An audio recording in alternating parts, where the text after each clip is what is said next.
Boleh? Kenapa tak boleh pula? Tapi jangan assist je lah. Jadi murid sekali lah kan, Umi? Ya? On. Okay, now Umi. Hari ni Liz dah assist abang. Kepada tuan-tuan dan puan-puan yang nak jemput abang ceramah, kena call Lee dulu. Okey. Bila nak siap ni? Umi lapar ni. Kejap je Umi. Bau sedap? Bau sedap tapi kita kena bagi presentation yang sedap juga Umi. Cangit je tu, Umi. Enggak lah, kita masak kat tepi kot dari tadi. Tak masak-masak pun dari tadi. Betul ke ni masak ni? Ya Allah. Kita try rasa. Asyik nak awak mendaunkan saya kan? Tak apa, bagi Umi. Okay.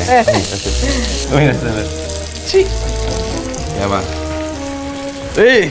Bagi guys. Katakan dia.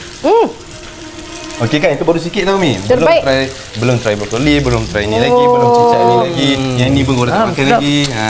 Chef Lee. Sikit. Okay, sekarang bagi Lee settle kejap korang. I dah letak dah list tu. Tapi macam tak berapa nak cantik lah. Stress tau. Nanti I tunjuk kat you. You carilah, fikirlah apa lagi kain nak tampak kat situ baby. I have to go. Sekejap, I call you back. Ni, kelas kitab yang Mama bagi tahu tu jangan lupa Kelas kita apa? Kelas kitab yang Mama dengan Aunty Yah nak buat dekat rumah Aunty Yah tu lah. Oh, kelas tu. Yelah, dia ada cakap hari tu kan.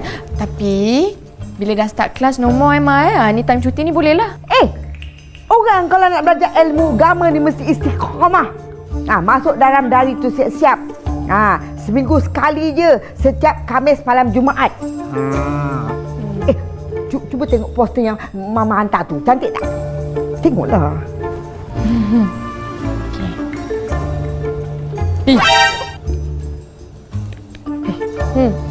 Apa? Tengok Ustaz Poyo ni, otomatik pula. Sedap. Abang bagi 200%. Wow.